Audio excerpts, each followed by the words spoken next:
From LinkedIn News, I'm Leah Smart, host of Everyday Better, an award-winning podcast dedicated to personal development. Join me every week for captivating stories and research to find more fulfillment in your work and personal life. Listen to Everyday Better on the LinkedIn Podcast Network, Apple Podcasts, or wherever you get your podcasts. The HP AI PC breaks language barriers instantly by translating up to 44 languages in real time, powered by the Intel Core Ultra processor. With the right tools, work doesn't have to feel like work. Learn more at hp.com/AI-PC. I think I agree with you 100%. The challenge with that, and one of the first things that I have said and will continue to say, one of the things I said when I was running, I can't say it anymore, is I'm not a politician. I have no interest in politics. I didn't, and I don't. I was running because I think I can help move the town forward. It is that simple. I don't, people ask me, oh, are you going to run for a Senate next? Or what about, blah, blah, blah. No, I'm not. I'm going to do this job and then I'm going to go back to my life. And no, I'm not interested in politics. Hey, I'm Kwame Christian, and you are about to step into the world of Negotiate Anything, the #1 negotiation podcast in the world, where we teach you how to make difficult conversations easier while getting more of what you want in the process. Each episode is packed with practical tips and strategies from the experts. We delve into negotiation, conflict resolution, and leadership skills that are crucial in both business and in life. Whether you're closing a deal, managing a team, or navigating personal relationships, Negotiate Anything provides you with the tools you need to succeed. Our conversations are real, relatable, and most importantly, rooted in practicality. So if you're ready to transform your conversations and elevate your negotiation skills, join me on Negotiate Anything. Subscribe and listen on Apple Podcasts, Spotify, or wherever you love to listen. Let's make every conversation a winning negotiation. Nancy, thanks for joining us today. Thanks for having me, Kwame. I love talking to you. Love it. Yes, likewise. This is number 3 or 4? You're a fan favorite. 3, third time's a charm. Yes. Well, you're a fan favorite. I love listening. I love watching. Love your YouTube. Love your YouTube. Thank you. It's good. I appreciate that. Thank you. Well, listen, how about we start off by telling the listeners about yourself and what you do, and then we will flow into this new chapter in the life of Nancy Medoff. Yes, thank you. Well, I am a public speaker. I am a coach. I'm an author. I'm a podcaster. Basically, I work with women and I train them how to advocate for themselves at work. So it could be the job, it could be the promotion, it could be speaking up in meetings, whatever the case may be. I teach women how to advocate and step into their strengths so that they can thrive at work. Amazing. And speaking about thriving, I think you have some news to share from earlier this year. Yes, I do. I don't know what I was thinking. I ran for public office in my small town. So I live in a very small town on Cape Cod, and it's about 2,000 year-round residents. And I ran for public office, which the position is select board. So instead of a mayor, we have 5 people, and they are the board that sets the policy and really kind of manages the policies for the town. So I ran back in January and the election was in May. And I am pleased to report that I did get elected. And it was quite an experience. It was definitely a life-changing experience in many, many, many ways. So I'm excited to talk to you a little bit about it. Absolutely. And this is great because don't worry, listeners, we're not talking national politics. I know you're tired of that. We are too. Okay. We are just fortunate right now to have somebody who is a top level communication expert who also ran for office successfully. And so what I want to do in this episode is talk about how your view and approach and strategies around communications have changed or evolved because of this experience. So how about you set the stage, tell us the story about the election, because I know it got a little bit harrowing at times. Let's start off with the story and then we'll go into the learnings. Great. I love it. So as I mentioned, I live in this small town on Cape Cod and I moved here right before the pandemic. And I joined a few town boards and committees because I wanted to get involved and help lead the town forward. I was thinking about running a few years ago. I chose not to at the time because my business was really taking off and I didn't feel that I could allocate the time needed. Fast forward a few years, my business is in a great spot in terms of running itself and the systems and the support. I had a talk with my husband and said, hey, I'm thinking about doing this. What do you think? And we decided if you're going to do it, now's the time to do it. So I ran for office. I had no idea how much effort, time, energy, headspace, everything that it would take. And it's interesting because we're a town of 2,000. And I figured one of my colleagues who's on the board, this is a great example. She had one lawn sign made, one. And it said, I'm so-and-so for select board. And she was elected. She was elected twice, one sign. It's a small, small town. Everybody kind of knows each other. In this race, there were 2 spots open and 4 people running. So there was all kinds of competition, if you will, who's taking a position on what. I ordered about 25 lawn signs and I said, whatever's left over, I'll just keep them. It's fine. And I ran out and I ended up needing like over 100. And this is how much people were paying attention to this election, which was really interesting and somewhat of a parallel to what's happening or what happened in America recently. And they were paying attention. They asked really good questions. A lot of people really wanted to meet one-on-one. I mean, I went door to door and met with many people that I never would have met with or never would have met in my ordinary course of being. And it was fantastic. And it was exhausting. And it was a game changer in terms of, it was probably the hardest thing I've ever done. I would say it was the hardest thing I've ever done. Yeah, it was. Yeah. What elements were the hardest? Right. So it was so long ago that I forgot. Well, one of the things that was hardest was when some people that were running decided to be really catty and like there was memes about me floating around on social media. And I kind of laughed. I was like, wow, like somebody's making a meme about me. Well, first of all, that's ridiculous. Second of all, it's distracting. Third of all, it wasn't true what was being said. And there was nothing I could do about it. So I ran because I felt I could make a difference. I have no hidden agenda. People still don't believe me. I have no agenda other than I would like to move the town forward. It does not benefit me at all other than moving the town forward. So the memes and the people assuming that they knew who I was or what I stood for without ever having a conversation with me, that was really interesting. And really just the sheer magnitude of, here's how I would describe it. Think about interviewing for a job. You're interviewing for a job and everybody in the company gets to decide if you get that job. That is what running for public office is. You are running for a job and the people get to vote you in. So think that through. So you have executives at the company that understand what you're trying to do, maybe on the same page, maybe not. You have middle manager people at the company who care about something very different than what the executives care about. And then you have people just starting with the company who really don't have a lot of experience and don't really know necessarily if you'll be good for the company, and they get a vote. So all these people get a vote and your job is to persuade them to vote for you. It's fascinating.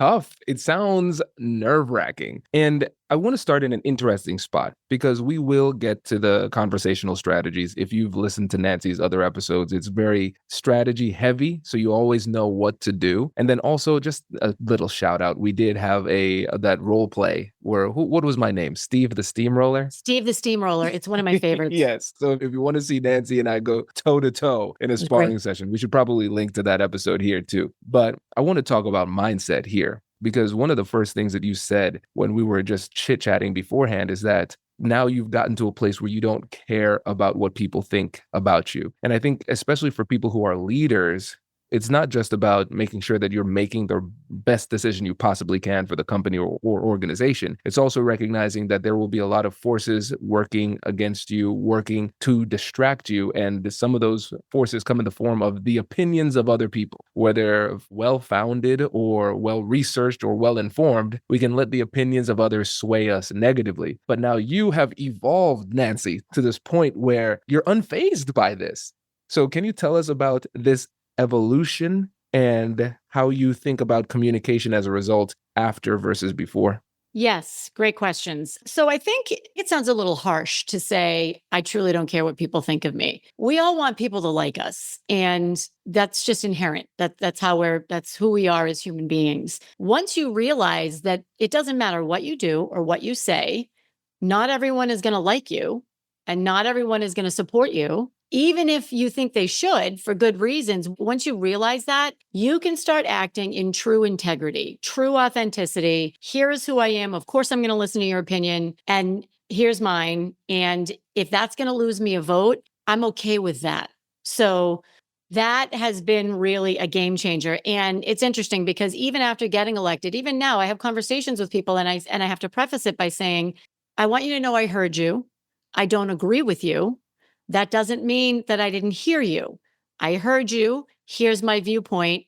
You're probably not going to like it. I say that probably 5 times a week. And it's rather than beat my head up against the wall, trying to get these people to understand that the people that I'm differing views of, trying to get them to understand and agree with me, it is easier for me to say, I'm going to try to state my opinion. I'm going to state it and I'm going to articulate it, hopefully persuasively. If they do not see that point and they decide not to support me for whatever reason, I'm okay with that. I wrote down a couple days ago, I went on a vacation to clear my mind. And I said, I'm not here to make friends. I'm here to make a difference. That thought popped into my head. And again, it sounds like, wow, doesn't she think she's all that in a bag of chips? And I don't. I'm not here to make friends. I'm here to make a difference. And that's going to alienate some people, or some people are going to be upset with my policies, and that's okay. That just is. So I don't lose sleep over that anymore. Whereas I did 6 months ago, and I don't anymore. And it's incredibly liberating. And it's liberating as a leader too.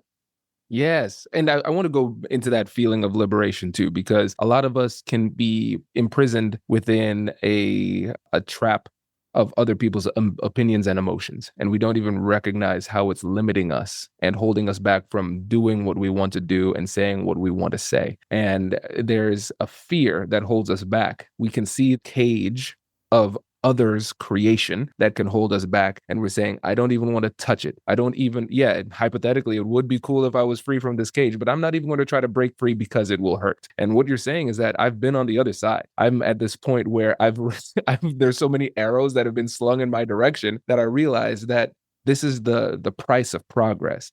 So if I'm going to try to do big things and I'm trying to make a difference in my own way, this is one of the consequences of that. And now I'm free. And so can you just speak to just how that feels now that you're not allowing other people's opinions to hold you back inappropriately? It has brought me much needed more peace than before. It has taken kind of the shackles off, in that before I might have said, well, before I opine on this, I got to think about what these people are going to say and what are these people going to say. And I don't want to upset these people, not for votes, but because I care about them. You know, they're people that are in my community. I care. And I'm never going to make everybody happy. And I will run myself into the ground. And so will you as a leader. You will run yourself into the ground if you try to make everybody happy, because you can't. You can't. And that doesn't mean that you're authoritarian. It doesn't mean you're a dictator. It means that if you can get it right 80% of the time, that is all you can ask of yourself. And once I realized that, the stress kind of dissipated and I was able to actually enjoy what I was doing. Hello, my friends. Before we get back to today's episode, I want to ask you a question. Have you ever wondered how to elevate your team's negotiation game and how you can help the folks on your team have better, difficult conversations? At the American Negotiation Institute, we offer transformative keynotes and workshops tailored to empower professionals with top-tier negotiation and conflict resolution skills. Whether it's a keynote for your next event or hands-on training for your team, we've got you covered. Don't just negotiate. Master the art with the American Negotiation Institute. Click the link in the description to find out more.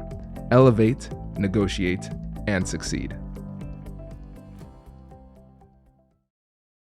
Introducing the HP AI PC, your powerful AI assistant. Easily search through personal files, gain valuable insights, and make smarter, more informed business decisions. Unlock the future of work today with the HP AI PC, powered by the Intel Core Ultra processor. With the right tools, work doesn't have to feel like work. Learn more at hp.com/AIPC.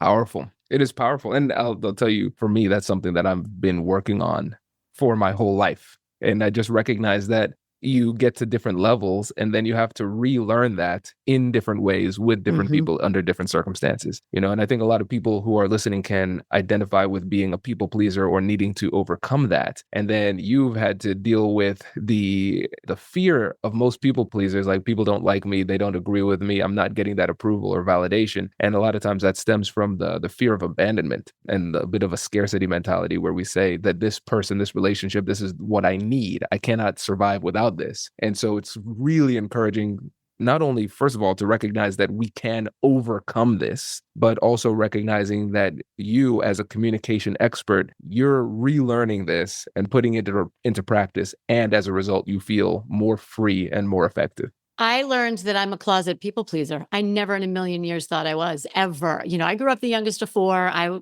grew up pretty scrappy. I'm not afraid to advocate for myself. And I learned that I am a closet people pleaser. So when I can recognize that and just kind of check myself and say, okay, why are you acting in this way? This could be in, when I'm speaking, when I'm coaching, when I'm, in the government job, you're not going to everybody's not going to be happy. So what is the best decision to make at the time, and just follow my instincts and just own it and step into it. It's all we can do. It's all we can do.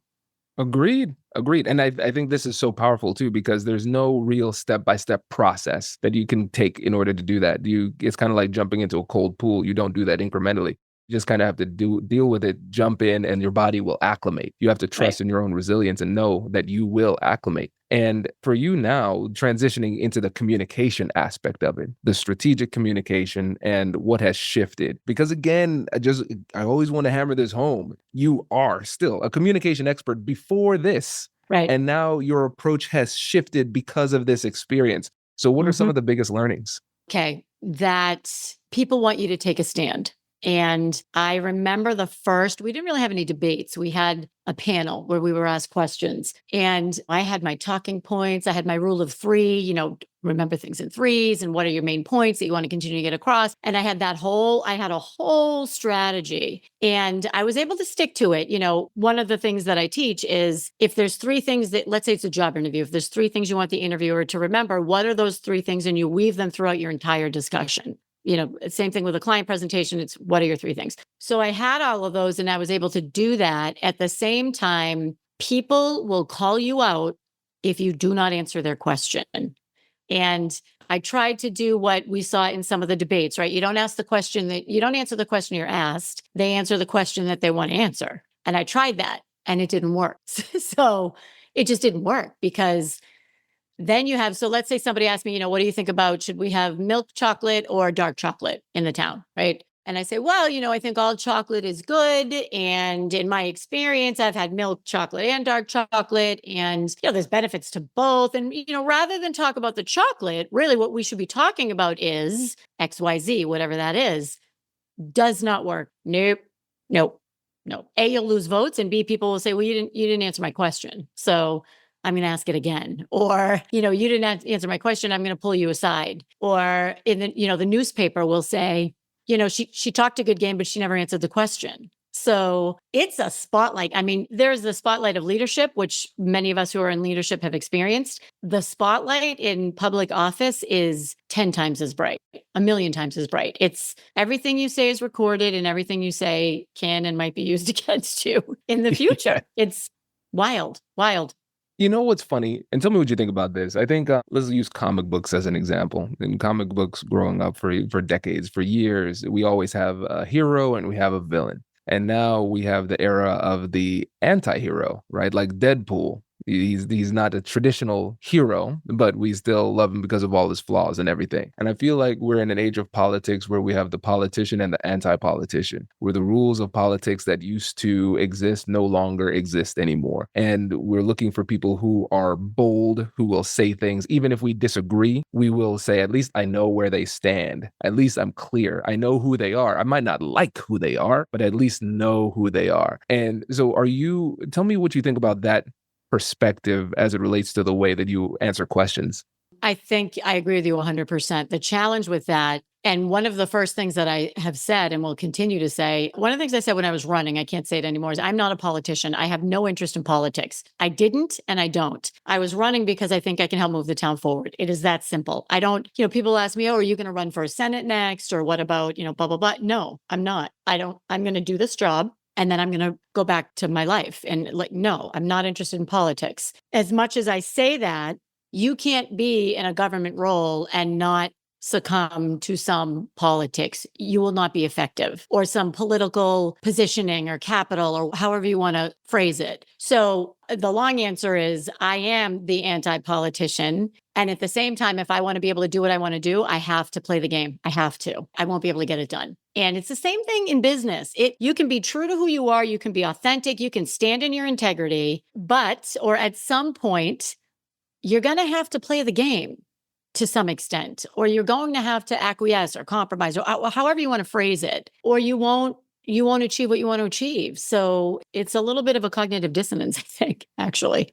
Yeah. And I feel like a lot of times when we think about what a politician is, we might not know specifically what that entails, but we all know exactly what it means, right? It's never a compliment. And so nobody wants to be seen as a politician. But then we have to recognize that in everything that we do of substance, there will be a political element of it. There are political elements within our family units that we need to pay attention with, current family and extended family. There are going to be political types of vibes within our organizations, the nonprofits, the churches, everything that we are involved will have political nature to it, right? So there's a difference between somebody who is a politician and somebody who accepts that politics are part of what is required to exist at a high level within any type of group of humans. And so I want us to paint a clearer picture too, because when you say I'm not a politician, that it speaks more to your integrity and clarity of communication. You're not pulling the wool over the eyes of the voters. You're like, here I am. But then when you're playing the game of politics, we recognize that in order to get things done, you have to make some deals. They won't always feel good, but that's how you make things happen. Right. That's it, to a T. And I want to go back to one thing, because this was the perfect opportunity to talk about it. What I learned is for some people, the reason why I didn't want to answer one specific question, was because I knew that half the room wasn't going to like my answer. And I believe that we are more than that one answer. So this goes to one issue voters. And I experienced it before the US election. So, you could agree with me on 95% of the things going on in our town. And this one issue that's important to you, if you don't agree with me, so you're going to go with someone else because 5% of the time I didn't agree with you. To me, it's dangerous and it's polarizing and it's very short-sighted. And that's why I hesitated to answer the questions, not because I wanted to be sneaky or slippery, but because I knew the minute I answered that question, that person was going to tune out, turn off, and vote for someone who was less qualified, maybe not a good candidate. So I didn't want to see them make that mistake. And it wasn't about ego. It was about, I can disagree with you on this one issue, and we can still have a very positive, collaborative, forward-moving relationship. I have the emotional maturity to be able to do that. I can disagree with you on this one thing. We can move together. We can still move forward together. A lot of people feel so strongly about that one issue, they can't. So it was kind of in my head, I was trying to save the conversation, move it away from this one thing, because it's about so much more than this one thing. And at the same time, for some people, it's not. And that was a big learning for me. That one thing is everything. It's tough. And it's especially tough because it feels a little bit helpless, because you're saying, I want to be authentic, but I recognize that in my authenticity, I might lose people. Mm-hmm. And that's a tough situation. And it's the reality for so many people who are operating at a high level. We are constantly bombarded with that. And that can create a lot of noise in our heads as it relates to making good decisions and taking actions and being authentic. Mm-hmm. And I think for the folks who are listening who are in leadership positions, they're going to run into similar situations where they're trying to make a call. They're trying to get everybody rowing in the same direction when it comes to a strategic approach that we're going to use. So as leaders, as we're communicating this vision to people who are on our team, and we recognize that similar to politics, there are going to be some people who agree, there are going to be some people who disagree. How can you still be that bold, visionary leader and communicate authentically while making sure that we can at least get people on board enough to row in the same direction? It's by having the conversations. I just had a conversation with someone yesterday, and he is very, very strong-willed and very strident in his beliefs. And at the end of the conversation, and we don't agree on something. And at the end of the conversation, he said, well, I can always count on you to give it to me straight. I can always count on you to have a productive conversation. And even though we don't agree, I learned something every time I talk to you. And that's enough for me.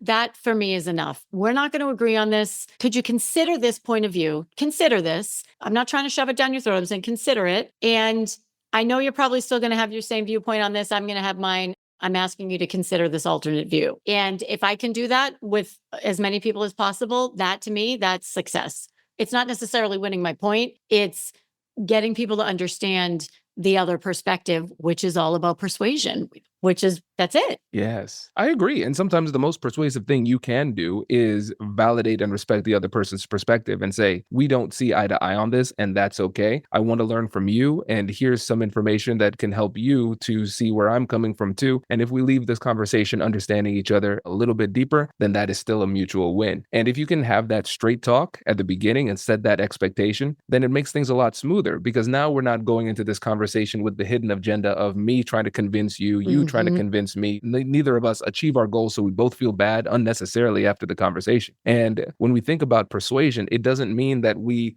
convince them to agree with us holistically on every single thing that we are saying. And I think what is surprising to a lot of people is that sometimes the best persuaders are people who can get somebody on board with an agenda or a strategy, even though they don't fully agree, but they trust the process enough to move forward. And I think having a more realistic perspective on what is achievable in these conversations would make these conversations much more palatable and likely to succeed for everybody involved. I agree. You should run for office, by the way, because that would be very, you should. I might actually use that tonight. I have a meeting tonight. I might replay this and say exactly what you just said. Not going to try to change your mind. You're not going to try to change mine. Let's have a conversation about the different viewpoints. That's all. I love it.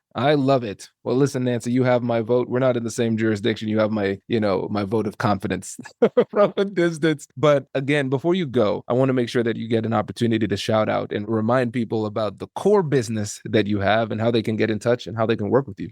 Thank you. First of all, if you are listening and you have not watched Kwame's breakdown of the first presidential debate, the one you did from the hotel room on YouTube, that was epic. So that's the first thing. Thank you. I loved it. I didn't get a chance to say that. So I'm a speaker and a coach, and you can find me at nancymedoff.com. I also have a podcast. I have a best-selling book called Unmute Yourself and Speak Up to Stand Out. And I do one-on-one coaching and public speaking. So you can find me basically just about anywhere. And I want to help women, especially, but anyone really thrive in their life and step into who they know they can be. And that's what I'm here to do.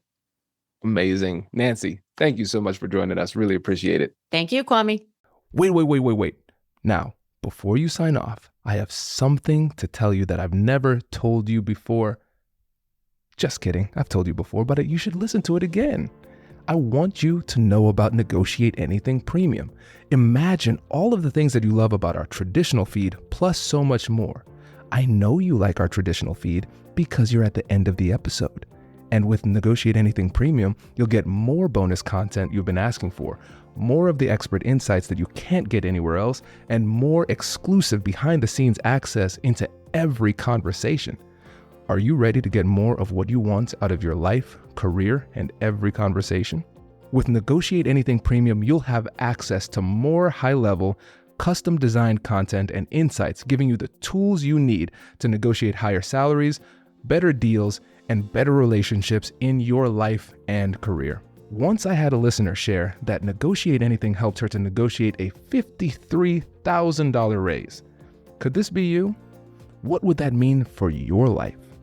I've seen firsthand the impact this model has had on my life and the lives of my corporate clients, and I am confident that it can do the same for you. Are you ready to negotiate more of the best things in life? Click the link in the show notes to learn more. I'll catch you later.